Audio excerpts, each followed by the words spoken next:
Hi, I'm Tamara, and this is TELUS Talks with Tamara Taggart.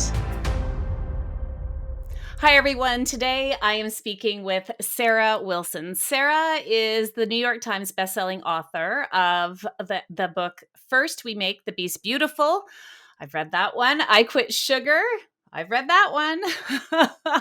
And most recently, her new book is This One Wild and Precious Life, A Hopeful Path Forward in a Fractured World. Sarah, thank you so much for being here. Oh, it's a joy. It's a joy to join some Canadians on the other side of the world. It is. And I follow you on Instagram. I've been following you since your I Quit Sugar days. You're a big deal. And I say that because you are a big deal. You have done a lot of things in your life so far. You were in you're a journalist. You're always a journalist. You were at Bit like being a Catholic, isn't it? Yeah. So, I mean, you were at Australian Cosmopolitan, and then you wrote I Quit Sugar. So let's talk about that. That all started because of a health challenge you had. But yeah, by 34, I'd managed to burn myself out. I'd had a great roller coaster ride, and I'd come to sort of a point where my health was in a really bad spot. So I developed an autoimmune disease called Hashimoto's, which is a thyroid disease, which I think is just increasing. I hear more and more women developing this disease, predominantly women. And I got a particularly bad case of it, or more to the point, I'd ignored all the symptoms, hadn't got it treated, and ran myself so far into the ground. I wound up not being able to walk or work for almost a year. So that was there's a couple of things that happened at the same time. I also got to a really bad place with my bipolar. I have bipolar disease. No big secret because, of course, I've written a book about it. First, We Make the Beast Beautiful. It's great when you write these books because no one can catch you out. There's no great secret. But I had to go and do something quite radical to get my life back on track. And I got very, very suicidal. It's a bit like being a little bit pregnant. I was suicidal. I had a moment, a real sort of dark soul of the night moment. And what came out of that was the choice to live, but to do it in a radical way on my own terms, literally with just the clothes on my back and my ethics sort of in place, my morals in place. And really that's what I took with me to a army shed in the forest outside Byron Bay on Australia's sort of it's the north coast of New South Wales. And I just holed out there with no car, two suitcases of belongings, and I experimented with a bunch of things to do with my health. And I wrote a column once a week for a newspaper weekend magazine, and that's how I survived on a very small wage. And it was a two birds with one stone thing. I experimented with health and philosophy and spirituality techniques for making my life better, and I wrote about it weekly for this column. So I was doing two things at once, and the sugar thing was an experiment, and it started off as a 2-week experiment that kept going, and it was right at the beginning of social media. Hard to fathom, today, but Twitter had just been invented. So I used to post these pictures on Twitter with, a horrible sort of camera, phone camera. And that's sort of how I got traction. I started speaking at obesity and, sort of diabetes conferences, and using very basic versions of Zoom. Of course, Zoom was nowhere to be seen back then. And it just grew and grew. And I learned how to do ebooks. I created an ebook. It became an Amazon bestseller. And then it became a print book off the back of that. So I've done everything back to front in my life, including the publishing of my books. And the movement grew from there into a digital business with 25 staff up until May 2018, when I shut down the business, sold off the assets and gave everything to charity, and then started the next part of my life. I know you did. So this is what I find so fascinating, because you were in a world, as the editor of a magazine, people knew you in Australia. Most people they wouldn't have done what you did. I just feel like we're in this space where everything's so competitive, and we have to always be bigger and better than the last thing we did. And if you're not bigger and better than the last thing you did, then you're not successful. Going back to that moment, the dark night of the soul, in that moment when I decided to live, as I say, I committed to myself, made the commitment that I would not get caught up again. And by caught up, I mean get caught up in the capitalist cycle of achievement, owning a certain amount of things, looking a certain way. I just basically went, I'm going to do it my way. It felt incredibly liberating. And gosh, it was 10 years ago now when I made that commitment, a little over 10 years ago.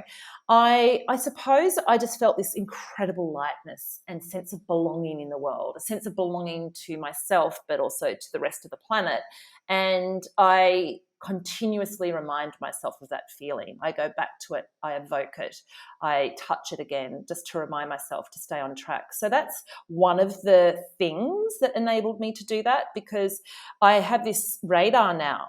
When things start to feel itchy and grippy and kind of, and generally it means I don't sleep, I become very rigid, I can see lots of things, the flow of life drops off, then I just have to regroup. And I see all of those as signals to do that. So I regroup. I generally write myself a letter. I write to myself just to piece it all apart and go, right, Sarah, come back. Where are your values at? What matters, etc. So I just have that conversation with myself continuously to ensure I maintain that connection point and keep up that commitment. I suppose the other thing is my climate commitment. And just my general commitment. Like, I've had some dark moments. My bipolar takes me to wild, elevated spaces, which is wonderful. And then it takes me to these deep, dark, kind of sludgy places as well. And what that means is I've had to make some really firm decisions. I've had to get vigilant around the way that I conduct my life, because I can't do those wild upswings. It destroys relationships and my health, So to answer your question, the urgency of what was happening in the world saw me go, right, what am I going to do? And to quote the title of my book, which is actually obviously a Mary Oliver poem, what am I going to do with this one wild and precious life I've been granted? What am I going to do to max the hell out of this? I guess I got a glimpse of what life is meant to be about, and I now fight to live in congruence with that. Yes, I agree with everything you're saying. I think is brave, because you always want to get a better car, and you always want to get a bigger house, and you always want to get a better vacation and all these things, when at the end of the day, we know that that's not what makes us happy. So there's this disconnect, isn't there, between what we know to be true and the way that we're choosing to live, and that causes abject misery if we were to sum up human existence in the Western world today. And look, I don't know if this helps you or your listeners, but some of the things that I found helpful to get me over that hurdle to the space where I wanted to be, I call it to the outer limbs of the tree, right? So we're all hugging the trunk. We're all huddling around the trunk in the dark. Yeah, it's safe. Yeah, it doesn't sway too much. We're not going to go anywhere. It's at the outer limbs, when we go out to those outer branches, that we sway around, but we smell life. We see the expansiveness. We see each other, right? We need the light. We need to have a contrast between the atmosphere and what's happening on the edges of life. So there's generally little moments in life that actually get us to wake up. They shake us up. And as James Hollis says, and I interview him on my podcast, but also interview him for my book, our souls call us to an appointment with life. They will eventually be called, right? And we'll get a tap on the shoulder, and it'll take the form of dreams or nightmares or coincidences or failures or loss or illness. And those taps will get louder if we ignore the reminder. Eventually, the taps turn into shoves, and they get so violent that you must show up to that appointment.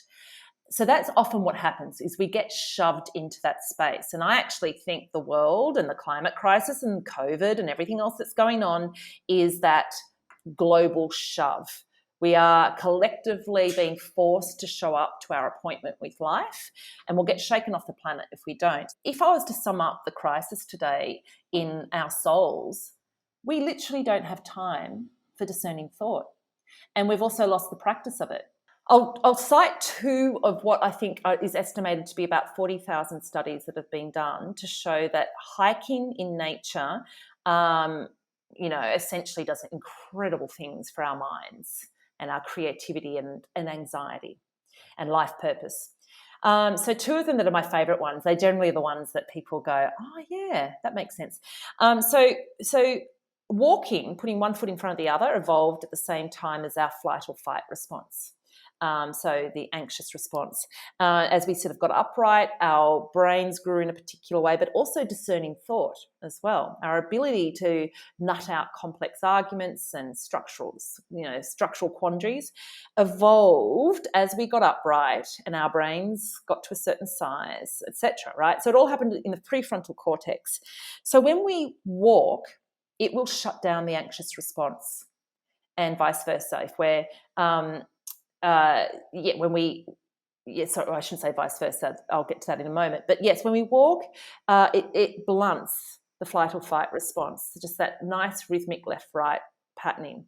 And ditto, it actually is entirely conducive. It goes at the same pace as discerning thought. Yeah, I love that. And listen, while we're talking about nature and hiking, on this podcast, TELUS likes to give back to a Canadian charity that, we can support, especially in the pandemic. And so on your behalf, we will be giving $500 to Tree Canada. Which is a great organization that is dedicated to restoring tree cover in areas hit by natural disasters. So Awesome. $500 on your behalf. So thank you for that. Here in Canada, we have access to so much nature. There's not very many of us in this vast amount of land. And I can leave my house and 10 minutes from now, I can be in the middle of the forest. And I live in the city. So, it's pretty spectacular. And it's something easy that we can do, Sarah. That is something easy that we can just, instead of me driving the 2 minutes to the grocery store, I could walk to the grocery store. It's such a good reminder that you give all of us to just like slow it down, go for a walk, put one foot in front of the other, and see where it takes you. See where it takes your mind, even for a few minutes, right? I just wanted to add to that this notion of slow. So like you've probably gathered from the pace at which I talk, I am not somebody who is naturally predisposed to going slow. And in fact, it's always been awkward and uncomfortable. And for those of you listening, you might be an A-type who just goes, oh, everyone's always telling me to chill out and meditate and go slow. My point is actually, if you would like to use your highly efficient abilities, instead what it's about is just actually organizing your life such that walking just becomes part of it. So if you've got to do a phone call or there's a podcast you need to listen to or whatever, set it up so that you're walking to the grocery store and you're listening to it. So you don't have to be a Zen, chilled kind of person first before you can do all of this. It's a way of life that is actually really efficient. So it suits the A-type, fast types. Like I've done the full circle, where I've thought I've got to become slow and meditative. And what I've worked out is I actually can do these practices in my way. It works for everyone is, I guess, what I'm saying. And we don't need to slow down or create more time. In fact, it can actually be about dialing up how we want to live. And what you'll find is when you start to live this way, then you'll gradually open up your body and your whole being to being able to meditate.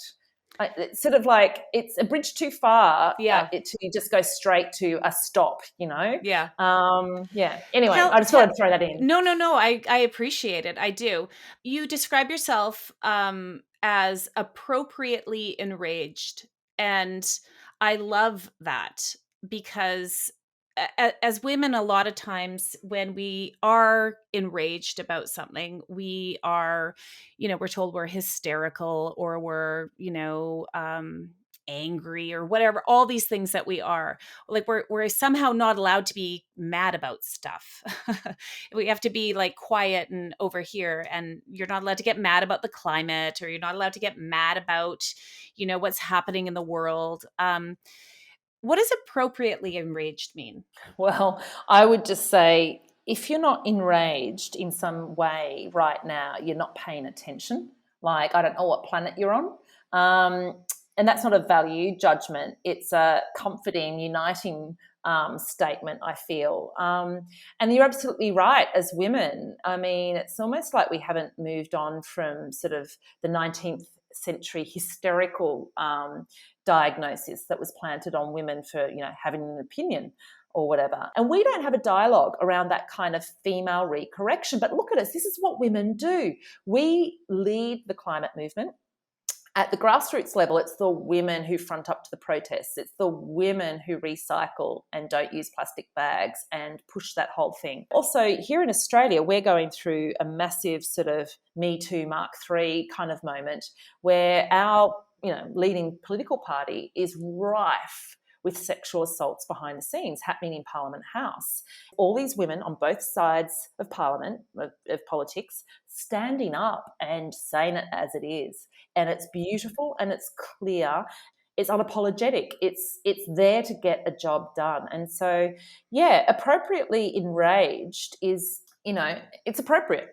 It is appropriate to be enraged right now. Oh, yeah. And to not sit back and internalize it, but to express it with a compassionate, fair, and very laser sharp focus. Mm-hmm. That is the power of the feminine right now. And I invite all women listening to feel, if that feels right to you, start to play with it a little. This one, Wild and Precious Life, Sarah's book is fantastic. They're all fantastic, Sarah. And everybody I know that has read your books says the same thing, that your books have helped them and they are, they're needed. Your voice is very important. Before this pandemic, right before the pandemic, we were watching these wildfires in Australia.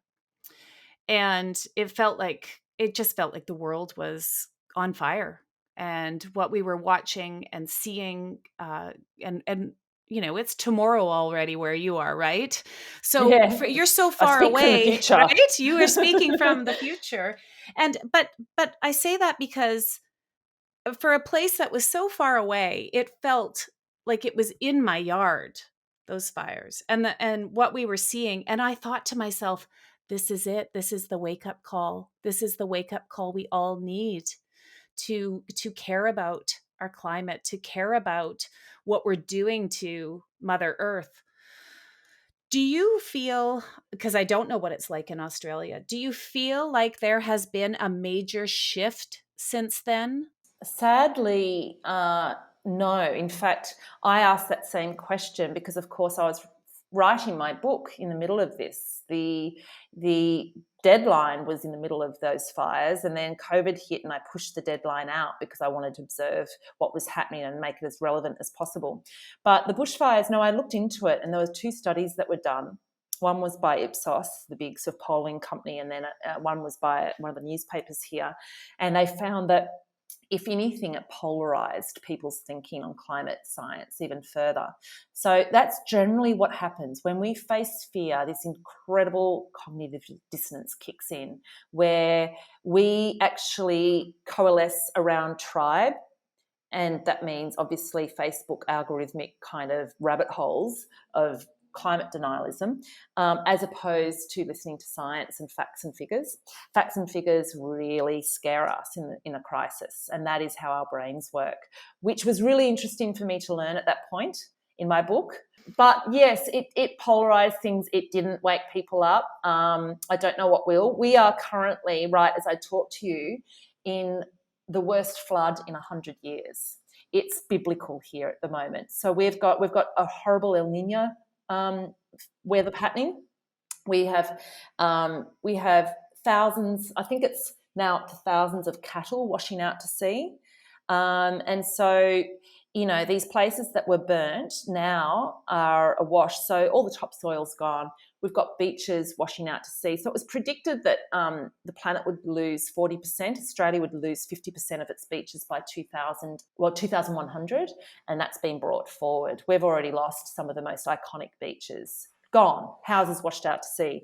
So, it's pretty bad here. So we're going through it again. I think there's more awareness this time. I think people are just going, wow, slap. So it's a very interesting time, but we do need to bear in mind that most people don't operate, and it's an understandable thing. We face overwhelm with too much information. And in a crisis, we reach out for others. So the best thing we can do if you care about this stuff is to become very visually, vocally, appropriately enraged and active, and to make climate concern, climate activism, climate engagement sexier than the status quo. So we become the tribe that everybody wants to join forces with. That is how we get this thing done. It's not by hoping that individuals will just suddenly kind of have an aha moment. We've got to accept that we are in a crisis, and if anything, we're going to shut down further and further and further. And the challenge for those of us who who just can't do that, who can't unsee what we're seeing in terms of the science and so on, is just to kind of live in such a way. And that's what informed the direction of my book. I'd given the subtitle to my publishers, A Path Forward, through this fractured world, or whatever it is. It's got slightly different subtitles in different countries. But I was like, I don't have a hopeful path forward. What the hell am I going to do? And then I realized it was far simpler than anyone is talking about, and that is to come back to life, come back to nature, come back to our nature. When we reconnect with what matters, then it all starts to flow. And I think we will be able to, I think there is hope for a kamikaze-like 11th hour wild saving of this planet. And it's going to take exponential charm, not a bludgeoning with climate facts. And what a great way to live. Exponential charm, Yes, exactly. Okay, so listen, as we wrap up, Sarah, because I could talk to you for hours, what advice do you have for people listening? Like, what are some first steps we can take to living a full life? Okay, do some soul nerding. So go and read the works of amazing people before us. Let's get radical here. If you don't need a car, get rid of it, right? It'll force you to walk. It'll force you to engage. Lots of radical stuff happens on the streets. And don't go to the shops. Literally don't go to the shops, because shopping begets shopping. You're at the shops, you get bludgeoned with billboards and messaging saying more, more, more.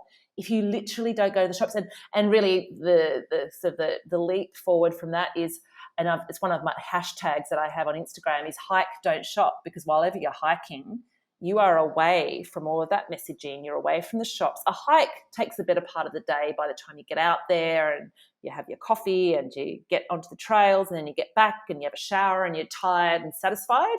And I go without going to the shops for 12, 18 months at a time. And my life is better for it. I love it.